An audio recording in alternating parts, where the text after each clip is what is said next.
La noche se acabó, pero tengo otra vez contigo. Le doy gracias a Dios, siempre pasándolo contigo en la playa, devorarte como el sol de la mañana, viajando todo el día sin drama, solo tú y yo.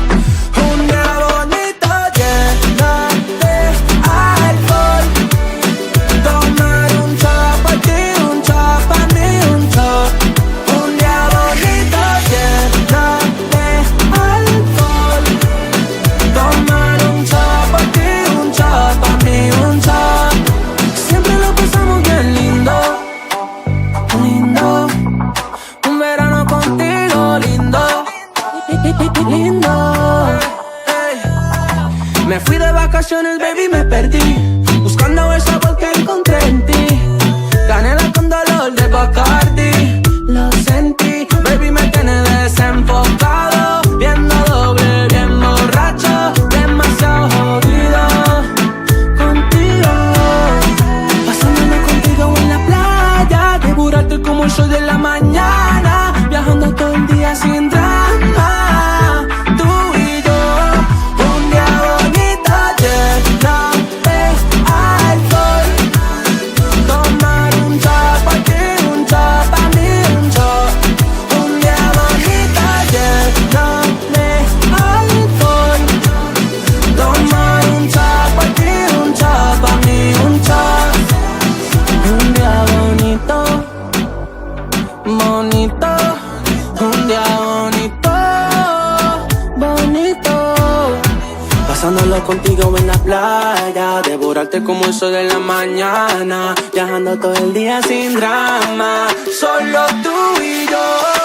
Un día bonito lleno de alcohol, tomar un shot por ti, un shot para mí, un shot. Un día bonito lleno de alcohol, tomar un shot por ti, un shot para mí, un shot.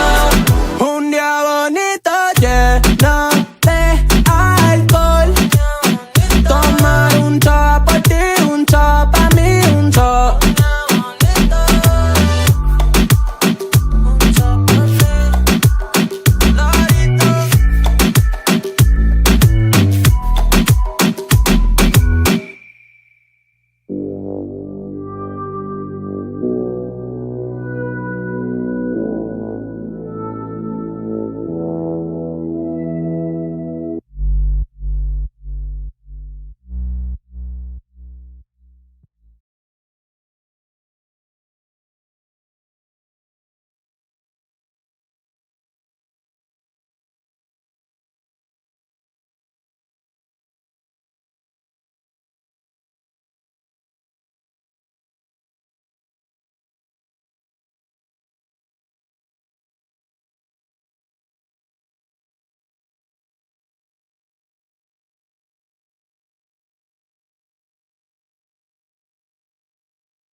Okay, can you all hear me now? You should be able to hear me now, hopefully.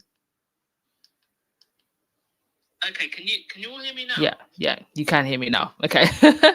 Just double checking. Okay, cool. Hope everyone's having a fantastic weekend. Hope we're all doing good. Got quite a few news stories that are, gosh, sometimes I feel like it's whenever I go away for a little bit and then it's just like vroom, like all these things come in. It's so weird. Anyway, it gives us something to laugh about, talk about, especially like when Meghan goes quiet. When Meghan goes quiet and when Harry goes quiet, like we need to like find ways of entertaining ourselves. Okay, so let's get to it. Yeah, it's all been happening. I've said for the longest time, sorry. I've said for the longest time on this podcast, when it becomes more profitable to throw the other royals under the bus and to protect them, that invisible contract is going to get ripped apart. And it's been a slow, slow drip, drip, a slow march towards this for some time. And I feel like we're seeing the beginning of the complete breakdown of the relationship between the royal Rotarats and the royals. I also think we're seeing a very big tug of war between the Wellses house and Camilla and Charles. And I think that's going to get even worse when Charles basically goes, because it's going to be William and Kate versus Camilla. It could end up being actually William versus Camilla, because there's a very, very clear strain, with the Wellses marriage. No one really, that's very much up in the air at this point. Even with news of this new home and renovation and how much that is going to cost, which I will get straight into, I think, actually. So there is this story that's popped up about William and Kate getting this new home. Now, initially, the story was that they wanted, there was another castle that they wanted, which was actually a lot bigger than this. And then there were counter stories about Charles not wanting them to have that castle that was a lot bigger. And they have now, the story that's now coming out is that they will be moving into Forest Lodge, which is on the Windsor grounds. The way in which they are framing this, a fresh start. I mean, how lovely to have a fresh start in yet another estate home on your giant palace estates. Like, how lovely for you. Meanwhile, the average 30-something-year-old in this country can barely get on the property ladder, can barely get like a studio flat. Insane. The Sun is also chiming in. The Daily Fail is also chiming in. Throne Sweet Home. Okay, so there's something that Rupert Murdoch isn't happy about. Something, what's her name? Victoria Newton isn't happy about, editor of The Sun. By the way, the editor of The Sun, Victoria Newton, has a direct line to Kate and William's people. Remember that interview some time ago where she sat there as Kate's biggest fangirl, saying she thought it was so unfair the way that, everybody was coming up after Kate, after the whole, the Frankenstein photo gate and all of this stuff. And how she felt that the Sun newspaper needed to defend her and William. Well, this is her paper now, with this front cover. So what's happened? Mind you, Camilla and Charles also have a good relationship with the Sun. They had a birthday for him. In fact, Victoria Newton met with Charles just after he'd become king. Anywho, they will be moving into this new home. I wonder why the plans moved from this big castle estate that they were going to move into to this smaller place. I can only assume it was probably Charles putting his foot down, and the cost of the renovations to the other castle were going to be too much. And I believe that there's another family that actually has a lease on that at the moment anyway. So the Prince and Princess of Wales are set to move into a new home in Windsor. William and Catherine will move into the 8-bedroomed Forest Lodge in Windsor Great Park with their children George, Charlotte and Louis. The family have been living in Adelaide Cottage in the castle grounds since August 2022, but after a challenging 18 months that has seen the princess deal with the cancer diagnosis and treatment, they have now decided to make a change. The cancer diagnosis that was pre-cancerous cells. Windsor has become their home. However, over the last few years, while they had lived at Adelaide Cottage, there have been some really difficult times, a royal source told the BBC. Moving gives them an opportunity for a fresh start and a new chapter. I wish that every single person who got cancer could get treatment as quickly as Kate did, and then move into a nice big estate for a new fresh start. Most of them will be on a waiting list for months. have to face the challenges of cancer treatment, often while still working, and any sick leave that they get, if they're lucky and they work for a corporate company or the government, they may, they will be entitled to a certain level of sick leave. Thankfully, that's one good thing we have in the UK, but that tends to be up until a certain point. And then, if they can't work, we do have unemployment benefits, but it's not enough to live. You will barely be able to afford groceries with unemployment benefits. And here, we have these people talking about a fresh start. And this is a royal source saying moving gives them an opportunity for a fresh start and a new chapter. That's coming straight from the palace. It's an opportunity to leave some of the more unhappy memories behind. Must be nice. The royal couple see this as a move for their long-term view and Forest Lodge as their forever home. It will be where they plan to live as a family when the Prince and Princess of Wales become king and queen. As with their 4-bedroom Edelaine cottage, it is understood they will not have any live-in staff as they focus on creating as private a family home as possible. In other words, we don't want too many staff around because we don't want too many people that could potentially write tell-all books in about 10 or 20 years. That's what I'm reading here.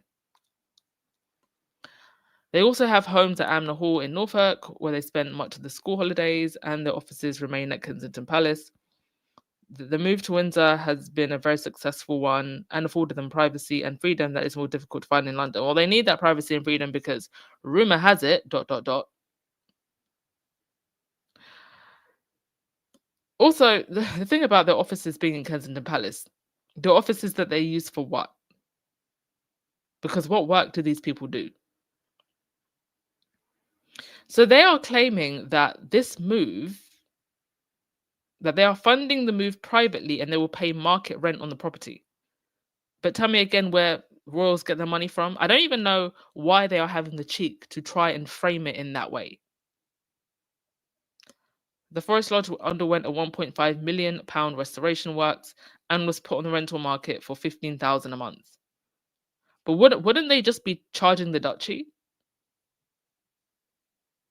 Like, what part of royal money is going to fund that? Because the public give the royals money and they're doing less work now. They're not even doing overseas tour. And then there's all the money that the duchies gets. So that 15,000, where is that money coming from, or who is getting the bill for that? It one way or another, it's either money from the public purse or from the vast private property portfolio that they own. So it's not really, it's not, this isn't self-made money. These people don't have jobs. The royal family receives funding through a mix of public and private sources. Prince William's private income comes from a variety of sources, including the Duchy of Cornwall, the estate which mainly covers land in southwest England and is worth 1 billion. I mean, it's worth 1 billion, but Charles still has to go get cash money bags from Qatar. A financial report for the Duchy this year showed a profit of 22.9 million, slightly down on the previous year when it generated a net surplus of 24 million. How does one, and this is the other thing, where is this money going and what are they spending it on? Even if you had a full palace of staff, even if you had added security, it wouldn't even come up to like, I doubt it would even come up to like 10 million, even half of that. So the money that they're generating from the duchy alone, that's before you even get to the money from the public purse. Where is all this money going from and how is it being spent?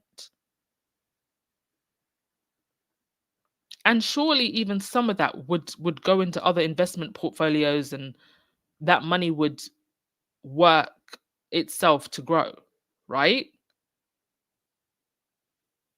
We need more transparency on royal money because right now we really don't have it.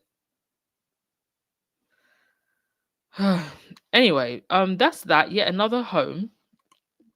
The Daily Mail is mad about it. The Sun is mad about it.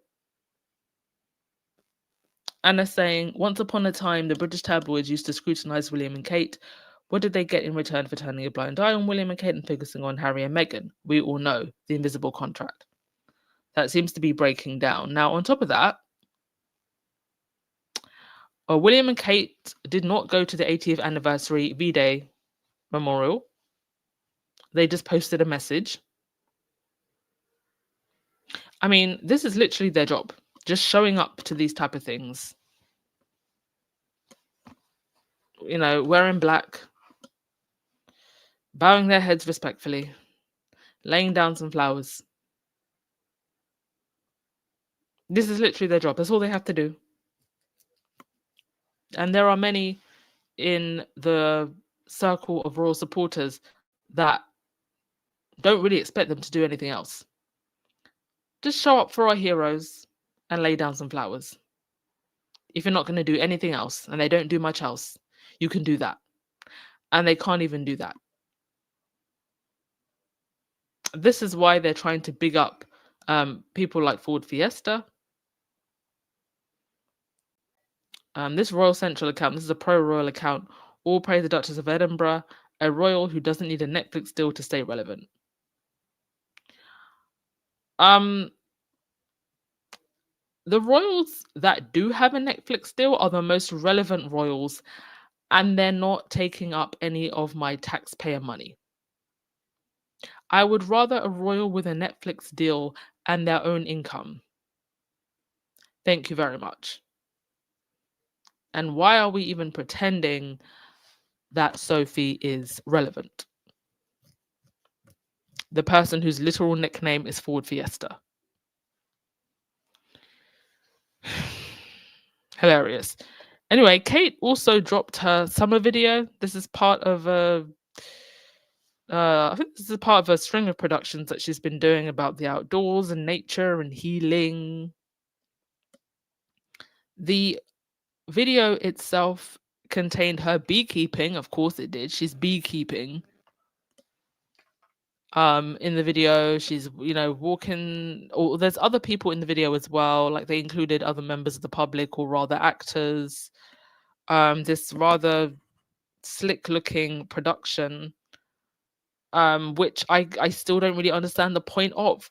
Neither did one of the guys on GB News, actually. There was a guy on GB News that was just dragging her, which is something I've never seen on GB News at all. The other presenters on the show were, I think, first and foremost, they were quite shocked that he was dragging her. But interestingly enough, they didn't really try to push back against what he was saying. Maybe I'll get the audio for you for that tomorrow. But that was quite interesting to see on GB News. I think even they've just had enough. There's really little that you can do to defend this level of laziness at this point. Anyway, Kate Middleton's latest Mother Nature summer video has intensified scrutiny over her limited public engagements in 2025. Released on the official Prince and Princess of Wales account, the short film features sweeping countryside scenes, pollinating bees, and a scripted message about cherishing love, friendship, and the natural world. Its timing, just one day after Meghan Sussex and Netflix previewed With Love Season 2, which has already drawn more than 340,000 YouTube views in 2 days, compared to the Royals' 12,000 views in its first day, sparked accusations of a calculated PR. Yeah, the timing is rather interesting, and you can see the differences in views right here. There are people who will absolutely swear that they're staunch royalists, but they don't pay attention to what the actual royals that are remaining here in the UK are doing.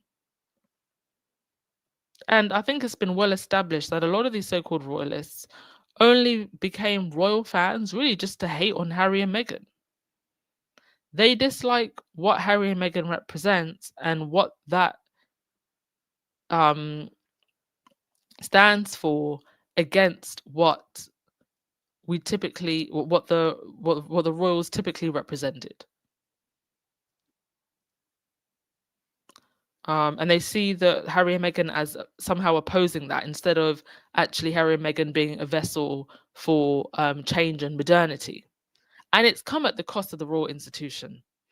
Anyway, backlash quickly escalated with the credited photographer Will Wah disappearing from X Twitter after the release, suggesting a retreat under mounting social media pressure. Now, I didn't see the comments that his Twitter page was receiving, but indeed he has disabled his Twitter page. The videographer felt that the heat was so strong he had to disappear from the internet. Glossy Productions over public service. The Mother Nature series blends environmental messaging with personal reflection, but this installment arrived during a year when Kate's public appearances have been sparse. The production value is high, yet critics point out that she commits far less on the ground engagement than to creating these polished videos. The reaction online was overwhelmingly negative. Commentators mocked the twee, emotionless voice and likened her to the world's highest paid weather girl. Others questioned Wild's creative decisions and noted the irony of a summer message from a royal couple perceived to spend much of the season on vacation. Exactly. War, who has previously produced the world's content such as the 2021 anniversary video, became a focal point of the criticism within hours of the video's release. His account went temporarily unavailable, and he has twice protected his X account. Usually, such exposure does not lead an artist to lock down their profiles, making this move stand out. Other observers reveled in the retreat, framing it as a sign of embarrassment or damage control. Indeed, because this is truly embarrassing.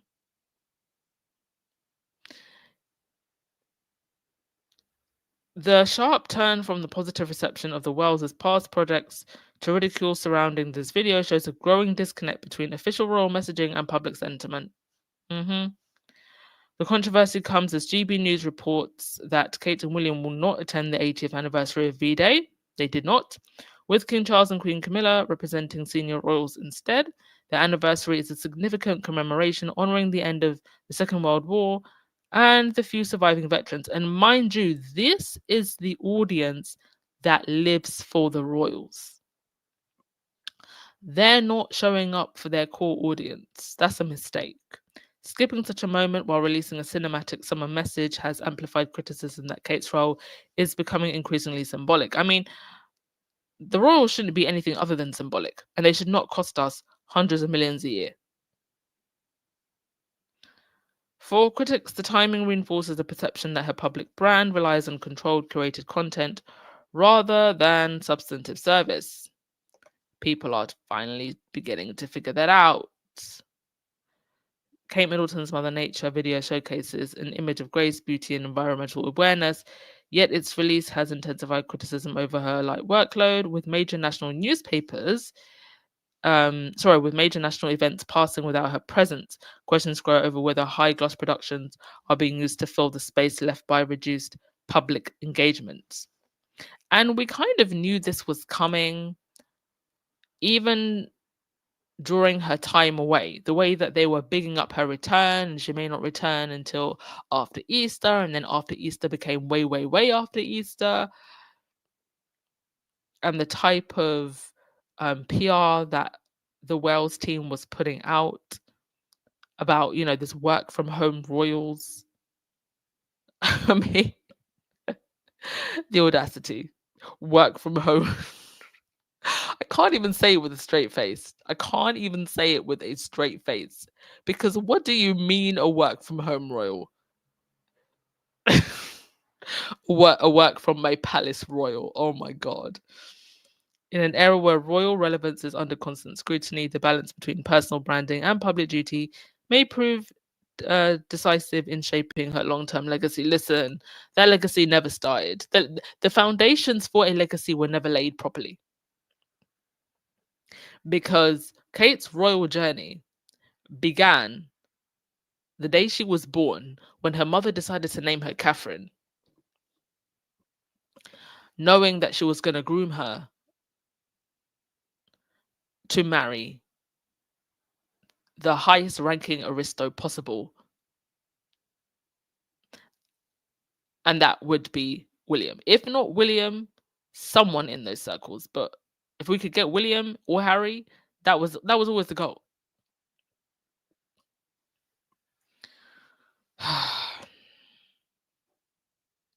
Truly ridiculous. Okay, let's go through some of your comments before we move on to the next thing.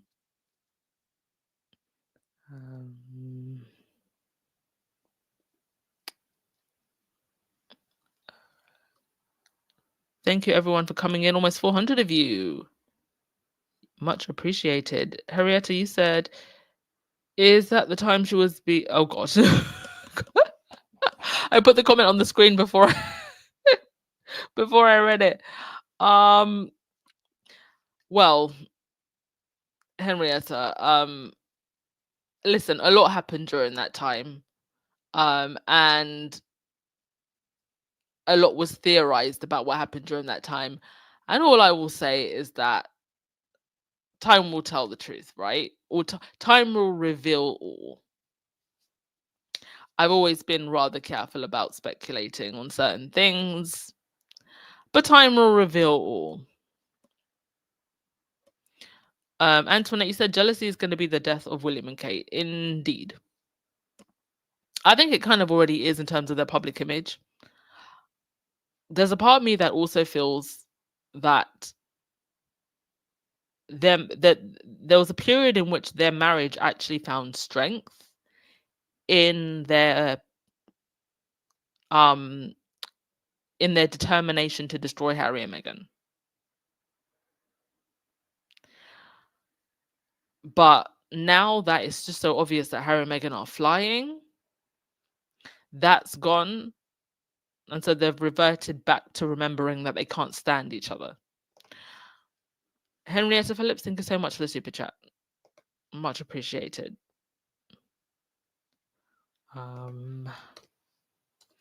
All right, let's move on to the next thing. Definitely go check out, is it Feminegra? They've been doing some fantastic writing and royal reporting. Truly love them. I feel like the last time we had anyone that did writing about the royals this good, it was Meghanpedia, but she doesn't really write anymore. I think she still posts on Instagram, but she doesn't post that much on her blog anymore. But I feel like Feminegra have kind of filled the hole where Meghanpedia left space. Oh, and this is, remember Kate's Center for Early Childhood Development? I mean, look at the views. My channel is getting more views than Kate's. Isn't that? Oh my god! I've actually just noticed that. So the videos are like 2.6 views, 2K views.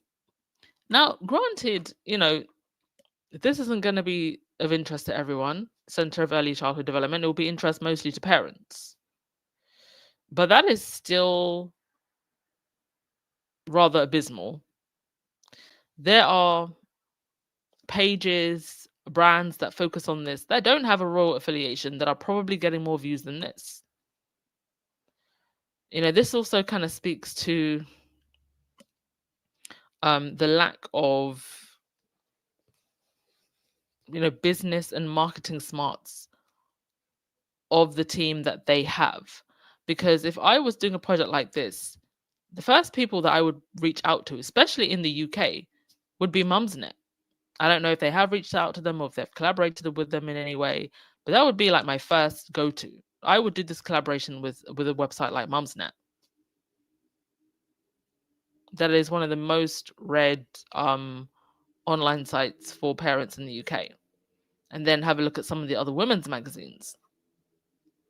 They have no business sense whatsoever. And this is I believe this is also meant to be part of like the 5 big questions. What's so interesting is that Pippa Middleton, Kate's sister, she's the one that went and did the whole degree and the training about childhood development. I believe she's now also going to be opening like a nursery or something on her private grounds with her husband. So she is actually qualified. She went and studied. I don't understand why Kate would not involve her sister more. Kind of seems like she just stole her sister's personality the way she stole her sister-in-law's style and decided to make this childhood development thing her own when she knows nothing about it and can't really speak on it that well. In fact, there is like a 7 or 8 year old little girl who gave a TED talk about the development of babies' brains who spoke better than Kate. Wait. Embarrassing. Truly embarrassing. By the way, it was around this time last year that we had the wonderful Colombia visit.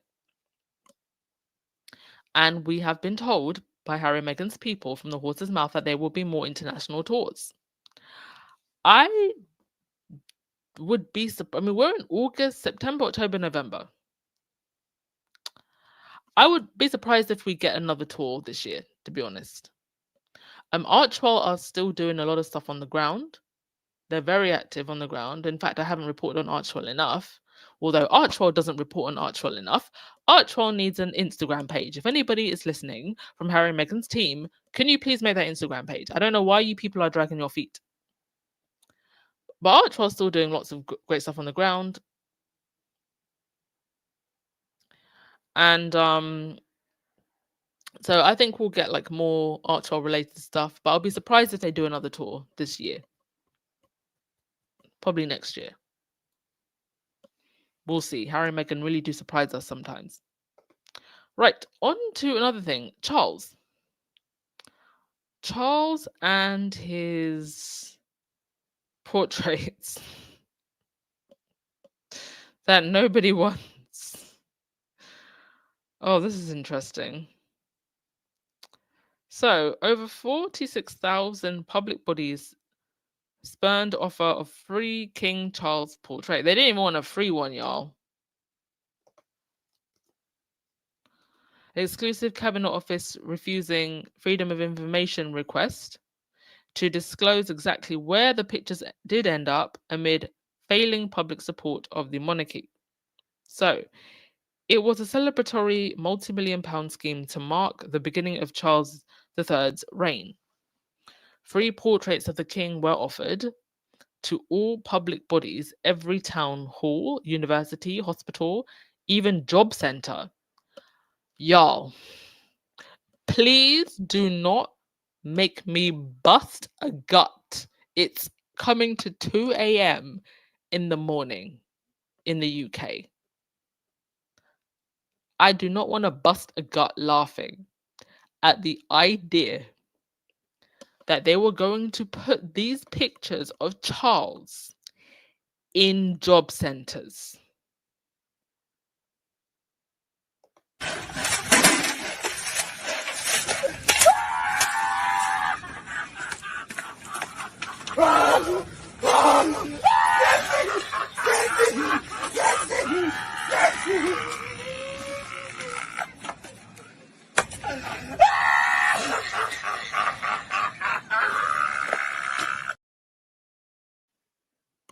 I can't. I literally can't.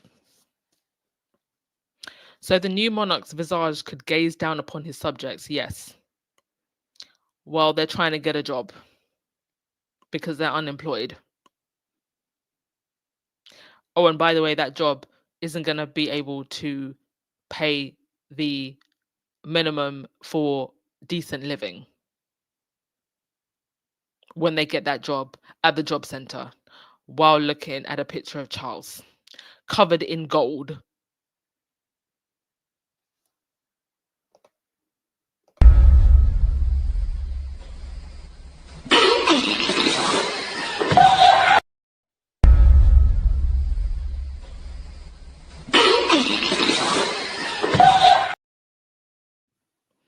You can't make it up.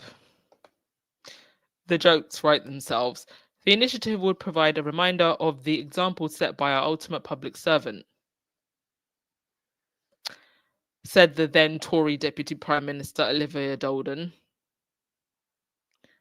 The current government is proving coy about where exactly any of the images of King Charles ended up after it admitted more than 46,000 public institutions had shown no interest. It has been described as an absurd decision about a scheme to distribute large portraits of the king to be hung in public view. It is refusing to say which schools, hospitals, and job centres did request them, saying it would give rise to controversy and create negative public perception. I mean, every YouGov poll, by the way, Ben Elliott, who is Camilla's nephew, I think he's like a part owner or director of something. He's involved in YouGov somehow. Every YouGov poll tells us that the royals are a lot more highly favored than Harry and Meghan. And now they're saying that it would give rise to controversy to say which schools, hospitals, and job centres did request them. I think we should know. I'm actually more interested to know who didn't, to be honest. I don't really care who did. I'm more interested to know who didn't and what influenced them not having the portrait. Is it because they feel it would be tone deaf, which it is, especially in a place like a job center or a hospital? Are they influenced? Are there people in those institutions that are Harry and Meghan fans? Are there people that are just quite simply fed up? Are there people that think the royals are outdated, that they're lazy? I would actually love to know why they did not hang those portraits. More than 2.7 million was spent meeting requests for the pictures, and while take-up was patchy, more than 20,000 images of Charles in a medal-laden navy uniform were sent at a 31% hit rate. Well, this is quite interesting because I have not seen these pictures in any public buildings or anywhere I go. So, I mean, I'll keep a lookout. But even going through like central London, I'm in central London all the time. Actually, maybe if you go, I mean, London's a little bit more liberal leaning, to be honest, for the most part, in comparison to other parts of the UK. So maybe if you went to other parts of the UK, people who live in other parts, like, has anyone seen has anyone seen Charles's portrait being hung anywhere? If you go to Thailand, you'll see the king's portrait everywhere, even in people's houses. You can't say anything against the king. But the reluctance to reveal where they ended up has emerged from a Guardian freedom of information request, which the Cabinet Office has been resisting for many months. I don't want to know actually where it was put up. I want to know who said no. And I want to congratulate them. Last October, it rejected the request for the information by arguing disclosure would be an actionable breach of confidence. How?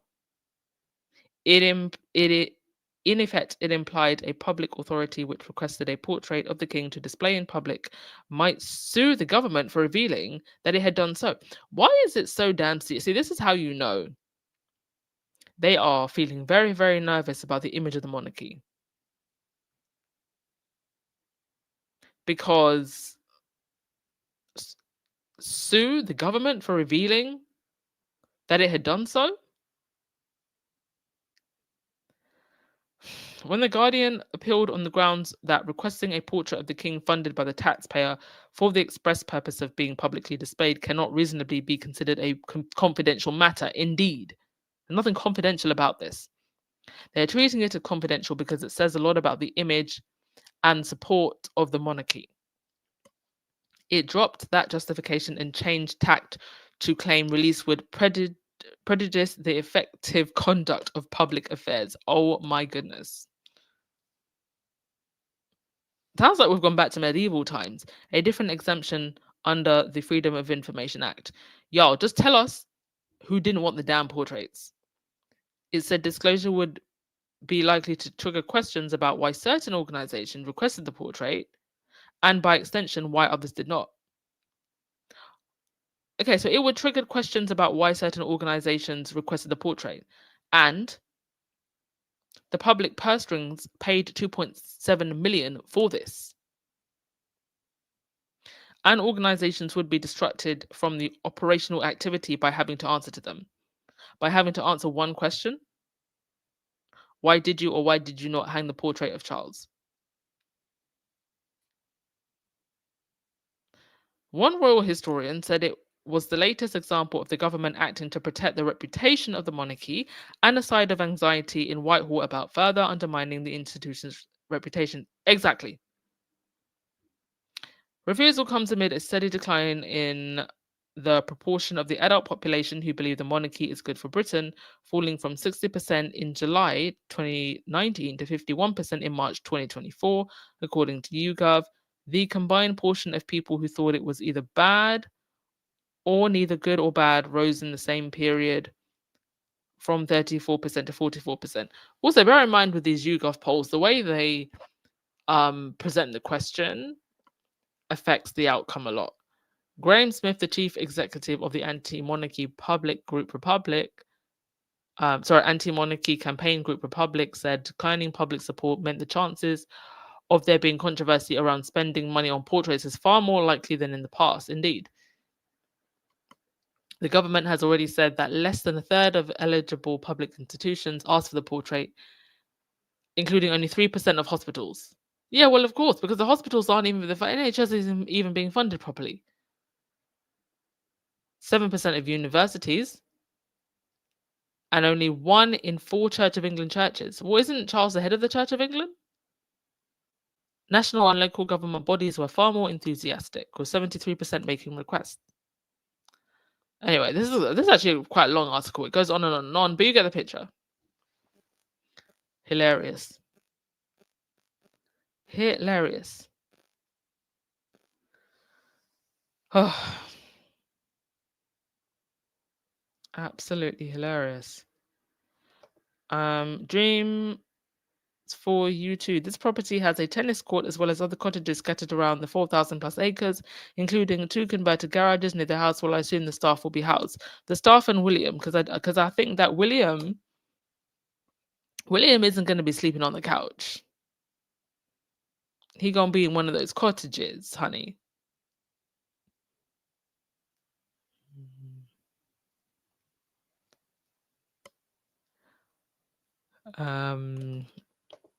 Emerald, you said it's shameful that his portrait was not wanted by so many organizations. Chucky, please pay attention. Listen, I tell you who actually needs to be paying attention is William. Because if these numbers are bad for Charles, what do you think they're going to look like for William? What do you think they're going to look like? Thank you, Peach Rose, for reminding people to hit the like button. Please do. The algorithm is really killing pro Sussex channels. So even just little things like hitting that like button, it helps. It's appreciated. It really is. Next, Margaret, did you hear anything about Harry London with Charles? What, just now? Is there something going on now? That's breaking news? Because no, I did not hear that. If so, we'll have to cover that tomorrow. Right. Sentebale. Very, very unfortunate. They are now laying off staff. Sophie Chanduka, all of her nonsense about Harry running his charity to the ground. Well, it's her. Her and her minions. I feel like we haven't even got into the beginning phases of getting to the truth of what's going on here. I actually think this will go on for some time because my guess is that they will likely sue this woman. I think, Harry is a soldier, he's a strategist. I think he has to understand, and we also have to understand that he's got to be patient, because if there is more to this and the royals are involved in some way, you've got to give them time, give them rope to hang themselves a bit, and then we'll proceed. If they hadn't let the Charity Commission do their thing, we wouldn't have even started to make the connections that there's people on the Charity Commission that clearly don't do their jobs properly. This is the same Charity Commission that didn't investigate Charles when there were accusations of money laundering and cash in money bags. And their end report was actually very incriminating for the Charity Commission. Anyway, Prince Harry's charity Sentebale layoffs London staff amid funding crisis. The charity founded by Prince Harry in honour of his mother has made all but one of its London staff redundant amid a funding crisis. Sentebale lost donations after a feud between the Duke of Sussex and Sophie Chanduka. Its chairwoman resulted in accusations of arism and misogyny and mass resignation of the board amid a damning charity commission report. Now the Times can reveal that the HIV and AIDS charity has laid off 4 of its 5 London staff, including its global head of finance and compliance, on top of other redundancies in its African teams. While the charity has claimed in public its donors remain steadfast, a redundancy letter from April seen by the Times reveals Sentebale telling staff it does not have donor funding and the charity is in retrenchment. A recent fundraiser fell short of expectations, with legacy donors citing the chairwoman's continuing involvement in the charity as their reason for withdrawing support. Last week, the Times reported that the Mam or Ato Children's Centre in Lesotho, which once hosted more than 700 children per year at educational camps, had been effectively mothballed. Staff there were being told to work from home to save money, and the charity is said to have run down much of the 1.4 million built up over 2 decades. Absolutely horrific.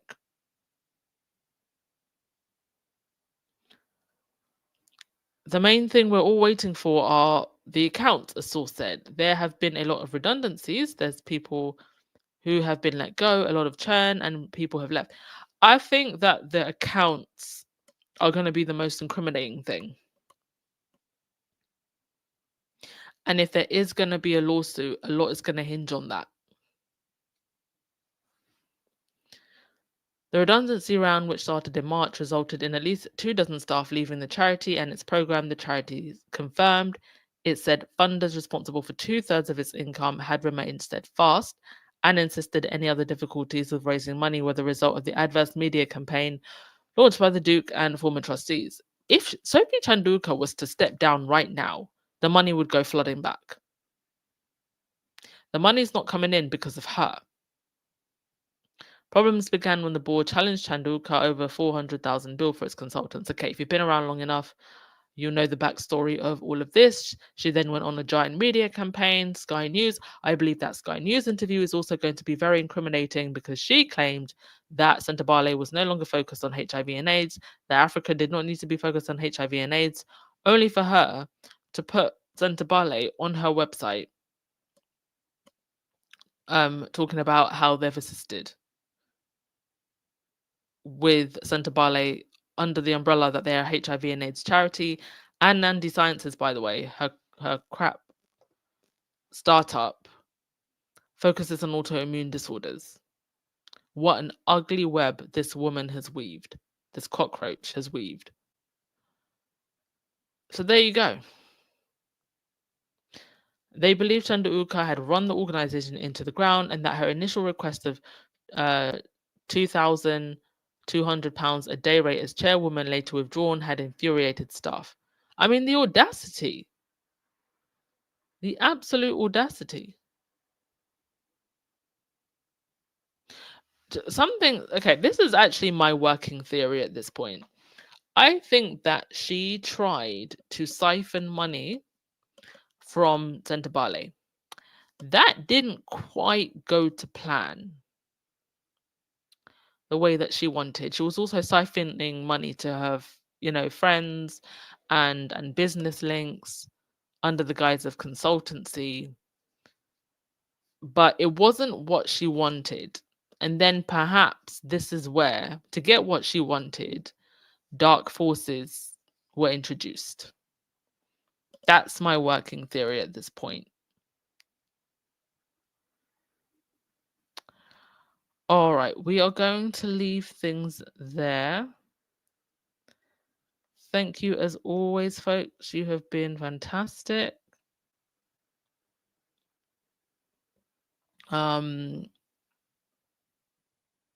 We have got With Love Megan season 2 coming on the 26th. That is, when is that? That is week after next on a Tuesday.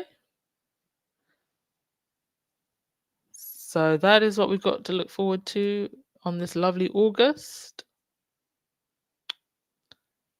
And yeah, you lot should be getting your wine. We will probably also get another drop of As Ever products as well. And I'm guessing this time the production levels will be a lot bigger. Hopefully, we actually shouldn't have a situation where they sell out.